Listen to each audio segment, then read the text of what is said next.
नमस्कार, उज्जवल हरियाणा न्यूज़ देख रहे सभी दर्शकों का स्वागत है, अभिनंदन है। साथियों, मैं राजेश सिरसौल आज हम आपको लेकर पहुंचे हैं जिला पानीपत हल्का संभालका के ग्राम पंचायत हथवाला में। और आज हमारे साथ भावी सरपंच पद के प्रत्याशी मौजूद हैं कृष्ण कुमार जी।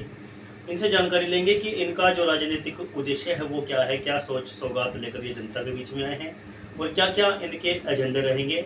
तो खास मुलाकात में हैं कृष्ण जी, तो मिलवाते हैं। सर नमस्कार। नमस्कार सर, आपका स्वागत है उज्जवल हरियाणा न्यूज़ में। धन्यवाद जी। तो कृष्ण जी बताना चाहेंगे कि आपका जो राजनीतिक उद्देश्य है वो क्या है, क्या सोच लेकर आप जनता के बीच में आए हैं, क्या आपके एजेंडे रहे? मेरा तो उद्देश्य यही है कि लोगों की मैं सेवा करूँ, लोगों के जो काम रुके पड़े वो काम हो, गांव में भाईचारा स्थापित हो, ठीक है, और मेरे गांव का विकास हो, अच्छे तरीके से विकास हो। मेरी यही सोच है, यही उद्देश्य है। युवा आगे बढ़े, बच्चे ज़्यादातर एजुकेशन पे मेरा जोर है, बच्चे पढ़े, हर घर में से बच्चे पढ़े। जो ऐसे घूमते हैं ना खेतों में इधर उधर, कोशिश ही ये सारे बच्चे पढ़े, सारा वो पढ़े, गाँव का विकास हो, हमारा गाँव एक अलग ही पहचान रखे। मेरी यही सोच है इस बात। जी, देखिए बहुत अच्छी सोच है कृष्ण जी की कि सभी का साथ सबका विकास लेकर ये चले हुए हैं। तो कृष्ण जी बात करें गांव की वोट की, कितनी वोट है आपके गांव की, कितनी आबादी है और कितने वार्ड है? मेरे गांव में तकरीबन 10,000 के करीब आबादी है और जो फिलहाल वोट है वो 4,000 के लमसम है, आसपास 4,000 के आसपास वोट है। जी। तो सर, महिलाओं के और बेटियों के प्रति आपकी क्या सोच है, किस प्रकार से अपनी बेटियों को हम आत्मनिर्भर बना सकते हैं? जैसे कि सरकार का भी नारा है बेटी बचाओ बेटी पढ़ाओ। बेटियों को तो एक ही तरीके से आत्मनिर्भर बना सकते हैं, एजुकेटेड, उनको शिक्षित करो। शिक्षित हो जाएगी तो उनको रोजगार भी मिलेगा, सारा कुछ मिलेगा जी। क्योंकि एक शिक्षा ही एक ऐसा माध्यम है जिससे बेटियां आगे बढ़ सकती हैं। क्योंकि बेटियां हो, भाई हो, कोई भी हो, जो शिक्षित होगा ना, शिक्षित तबका होगा, वो कभी किसी को उसमें अपने रोजगार के प्रति उसमें उसको रास्ते मिल जाते हैं आगे, कुछ ना कुछ वो कर बैठता है, अपना घर चला लेता है, सारा कुछ करता है। लेकिन आज के टाइम में एजुकेटेड शिक्षा बहुत जरूरी है। और मेरी तो ये इच्छा है कि मेरी बहनें, बहू बेटियाँ सारी पढ़ी लिखें और इनके कोई भी परेशानी ना हो। शिक्षा के प्रति मेरा खास जोर है। कितने तक का स्कूल है सर गाँव में? गाँव में है लड़कियों का तो उस तक है, 10वीं तक है, लेकिन सीनियर सेकेंडरी की है, उसमें लड़कियाँ पढ़ते हैं, लड़के पढ़ते हैं जी। हाँ जी।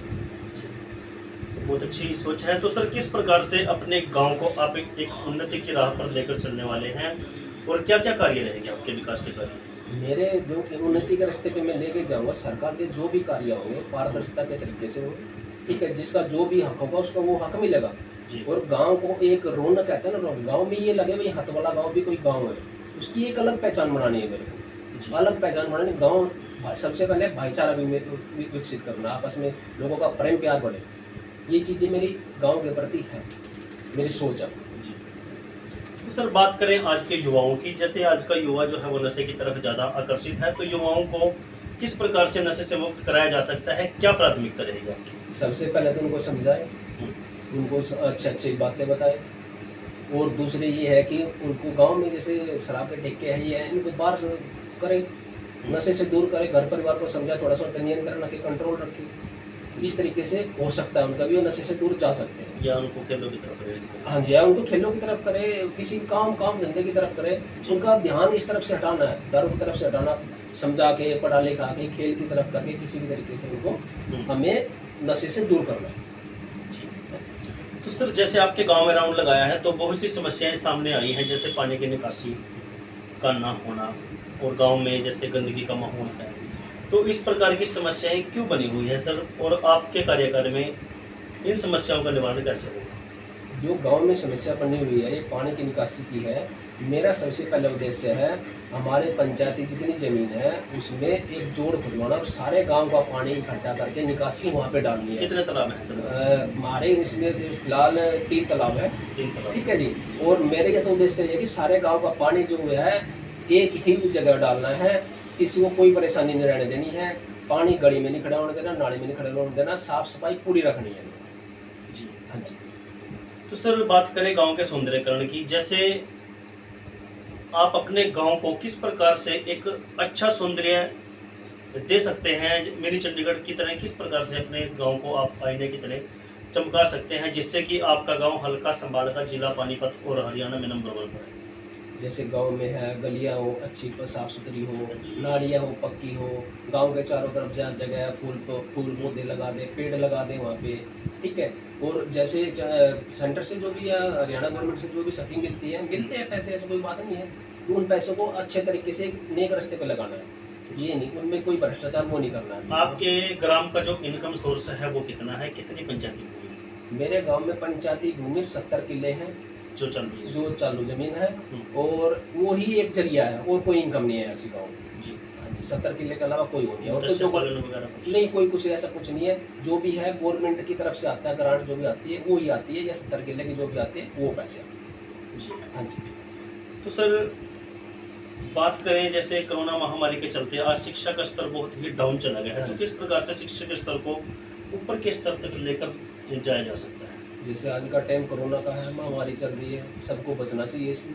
रही शिक्षा की बात, तो शिक्षा में भी हो सकता है थोड़ा गैप देके बच्चों को पढ़ाएं। जैसे सरकार ने जैसे ऑनलाइन शिक्षा प्रोवाइड कराने की कोशिश की है, लेकिन बहुत से गांव में नेटवर्क की जो सुविधा नहीं है, बहुत से गरीब लोग हैं जिनके पास एंड्रॉयड फ़ोन की गाँव में हर कोने में एक वाईफाई लगाया गया है, ठीक है। जिसके पास बच्चे हैं, नेट के पैसे नहीं होते या फ़ोन नहीं होते, या फ़ोन तो अवेलेबल मोस्टली सबके पास है, लेकिन नेट की प्रॉब्लम होती है, रिचार्ज की प्रॉब्लम होती है। मेरा ये होता है पूरे गांव को मैं वाईफाई करूं, सीसीटीवी कैमरे लगाऊं, हर कोने में सीसीटीवी कैमरे लगे, वाईफाई लगे, और बच्चों का रुझान पढ़ाई की तरफ ज़्यादा हो। सर आपका स्टडी बेस कितना है? सर मेरा स्टडी बेस +2 है, और मैंने है ना इलेक्ट्रॉनिक्स से डिप्लोमा किया हुआ है, ये मेरा स्टडी बेस जी। तो सर वोट का अधिकार किस महापुरुष द्वारा और किस सन में दिया गया था, और सबसे पहले किनको दिया गया था? ऐसा है जी, वोट का अधिकार तो हमारे निर्माता, संविधान निर्माता थे बाबा साहब अम्बेडकर, ठीक है जी, उन्होंने दिया था। और सबसे पहले औरतों को ये अधिकार दिया गया था 1935 में। उन्हें संविधान बनाया था, ये अधिकार दिया था भाई औरतों को सबसे पहला अधिकार है वोट डालने का, 1935 में दिया गया। तो कृष्ण जी बात करें जैसे कई बार आपसी विवाद के कारण गांव में झगड़ेबाजी हो जाते हैं, तो उन समस्याओं को आप किस प्रकार से सुलझाने का कार्य करेंगे जिससे कि आपके गांव के मसले गांव में ही सुलझें, बाहर थाने तहसीलों तक ना जाए? दोनों पक्ष को बैठाया जाएगा आपस में, उनकी भी कुशमन करे जाए, उनसे भी कुशमन, जो गिले शिकवे है कोशिश की जाएगी अगर वे गिले शिकवे भूल जाए और गांव के विकास की तरफ मेरा साथ दे, और गांव के विकास की तरफ गांव बढ़े अग्रसर हो। तो सर बिजली पानी की क्या व्यवस्था है, पीने के पानी की क्या व्यवस्था है?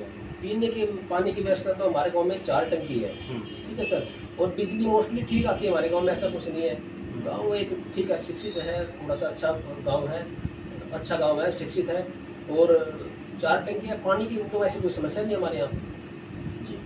तो सर पीएम केयर फंड कितने फीसदी आपके गांव में आ चुका है, और क्या क्या सुविधाएं सरकार द्वारा दी गई हैं? देखो, पीएम केयर फंड के बारे में तो जो मौजूदा सरपंच है वही बता सकते हैं, कितना आया है, कितना आएगा, कितना गया है। इसके बारे में तो जो मौजूदा सरपंच है वो ही बता सकते हैं। इसके बारे में सरकार के द्वारा क्या क्या फैसिलिटी आपके गांव में प्रदान है इस समय? इस समय जैसे सरकारी स्कूल है, पीने के पानी की टंकियां है, बिजली है, सड़कें हैं, सरकार की अच्छी सुविधा मौजूद है। डिस्पेंसरी है, रोडवेज की 2 बसें चलती है, और सरकारी स्कूल में टीचर भी मोस्टली से है जी। हाँ जी।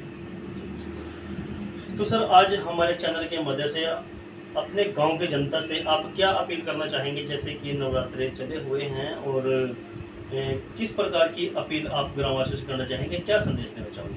मेरी सभी ग्रामवासियों से ये अपील है कि मिलजुल के रहे, अपने बच्चों को पढ़ाए जरूर, शिक्षित जरूर करो। मेरे सबसे पहले यही है, मैंने पहले भी आपको बताया था, शिक्षा की तरफ मेरा विशेष ध्यान है।